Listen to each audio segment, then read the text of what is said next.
আশা করছি আপনারা ভিডিওটা লাইক কমেন্ট করবেন এবং শেয়ার করে আসলে সচেতন করবেন মানুষজনকে। আসসালামু আলাইকুম ওয়া রাহমাতুল্লাহ। প্রচন্ড কুয়াশা, খুব শীত পড়তেছে। আপনাদের সামনে খুব জরুরি একটা কথা বলবো। আসলে লাইভে আসা হয়নি। আসলে আমরা বলি যে আসলে হুজুররা বক্তারা কেন কন্টাক্ট করে, হাদিয়া কেন বাজেট করে। আসলে এটা বাস্তবতা না বুঝলে আপনারা বুঝবেন না।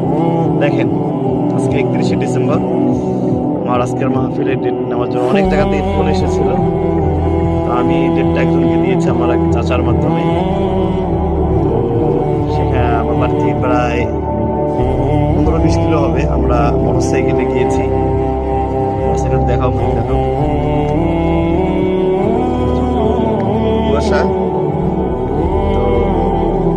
সেখানে যাওয়ার পরে যে ঘটনা ঘটছে, এটা আপনাদেরকে আমরা বলবো খুবই দুঃখজনক। হাদিয়া তো অনেক সময় দেখা যায় যে কিছু হলো হাদিয়া দেয়, আল্লাহর রাস্তায় কোনো হাদিয়া আমাদেরকে দেওয়া হয় নাই। তবে হাদিয়া দেওয়া হয়েছে, খিচুড়ি দেওয়া হয়েছে। মনে দেখো এই যে আপনারা দেখতে পাচ্ছেন, এই যে আমাদের হাদিয়া, আজকে ওনারা আমাদেরকে হাদিয়া দিয়েছেন খিচুড়ি। এই হলো আজকে আমাদের মাহফিলের হাদিয়া। এবং আপনারাই বলেন যে আসলে আলেমরা বা হুজুররা বা বক্তারা কেন কন্টাক্ট করে। এই যে প্রচন্ড কুয়াশা, এখানে আর রাস্তায় কিচ্ছু দেখা যাচ্ছে না, কোনো মানুষজন নাই। আসলে এই অবস্থায় একজন আলেমের সাথে দেখেন কোনো কিছু দেখা যাচ্ছে না। একজন আলেমের সাথে আসলে বক্তার সাথে এটা কি ধরনের তাদের ভণ্ডামি। আমার বলতেছে যে আপনি যান, টাকা পয়সা হিসাব করে পরে আপনাকে দিব। আসলে সে টাকা দেবেন আমাদের।